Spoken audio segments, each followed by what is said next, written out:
بل ډېر تکړه زلمی ناست تعلیم یافته راځئ چې د سره خبرې اترې وکړو چې دی راته د خپل ژوند د ستونزو په حواله څه وایي. احسان وروڼه ستړی مه شې، په خیر رانې. خدای مو بخښه، الله عزت درکړه، عزتمند شئ. ساله ول یار، الله کرم دی.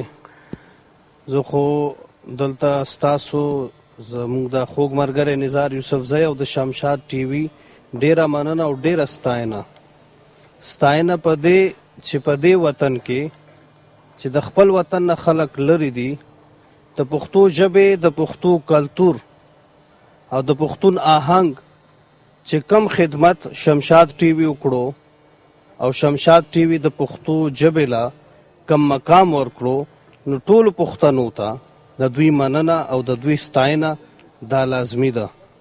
نن وخت د کمرشلیزم دی، نن وخت چې کوم دی د پیسو ګټلو دی.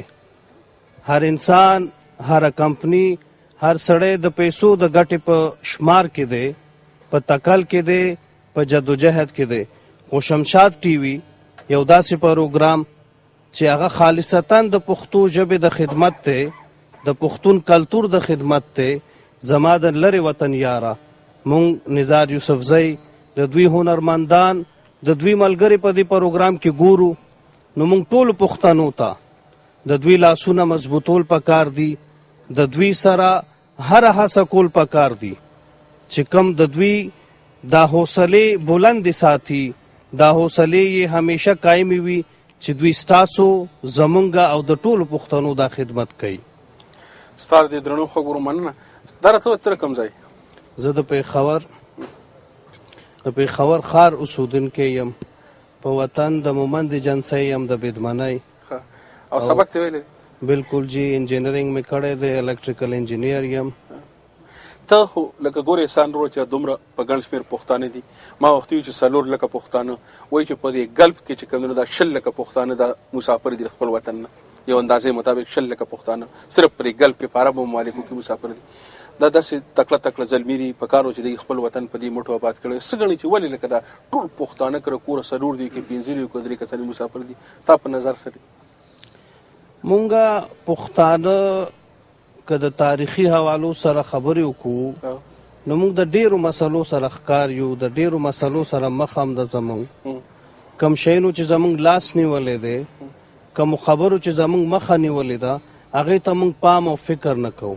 موږ د علم نه لرې یو، د رڼا نه لرې یو.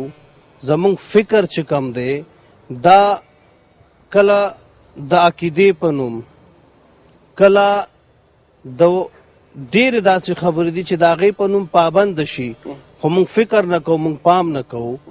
موږ ته علم ته، هنر ته، دې ته خپل وخت په کار دی چې ورکو. زمونږ پښتانه رونه په خپل وطن کې د یو بل سره اخته وي. باچا خان به وی چې پښتون کله دشمن نه لري، نو دی خپل تربور دشمن کی، خپل د ترزوی تربور کی، د هغه سره دشمن لري.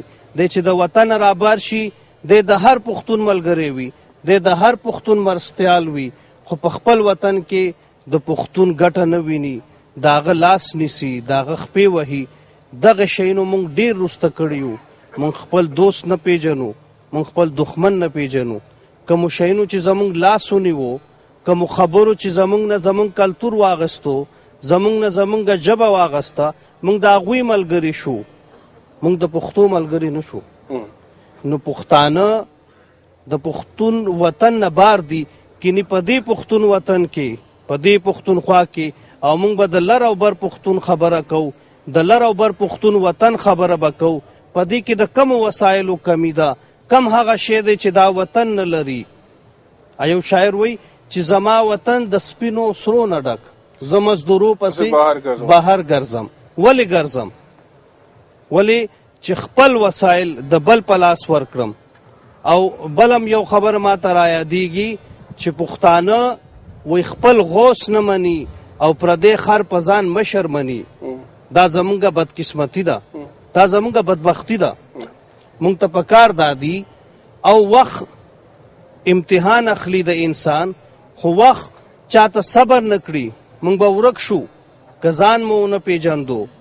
یو شاعر ډېره ښایسته خبره کړې ده چې وی او هغې دپاره به موږ ته خپل ځان پیژندل پکار وي چې وخت ته ښه زور وکړه چې ورک مې کړې ځان به را پیدا کړم پښتون یم زه دې دپاره داسې نه ده چې دا به په خپله دا وخت ځان را پیدا کوي موږ خپل دشمن به پیژنو نن زما او ستا د کلتور دشمن څوک دی په دې څوک خبر نه دی بیا هم موږ د هغه خبرو سره خپل سترګې ته پټوو هغه خبرو ته پام نه کوو او هغه خلک بیا موږ خپل ملګري ګڼو نو په دې به موږ ته فکر پکار وي ستا په نظر کې که بله څه خبره داسې وي چې د شمشاد ټلویزیون په شیشه د نړۍ پښتنو ته کول غواړې زه خو صرف پښتنو ته دا وایم زما ورونه دي او پښتانه خپل د خپلو بچو د هغوی د مستقبل فکر دې وکړي هغې ته دې پام وکړي موږ د علم نه ډېر لرې یو ټوپک چې کم دی ټیک ده ټوپک به زما په لاس کې و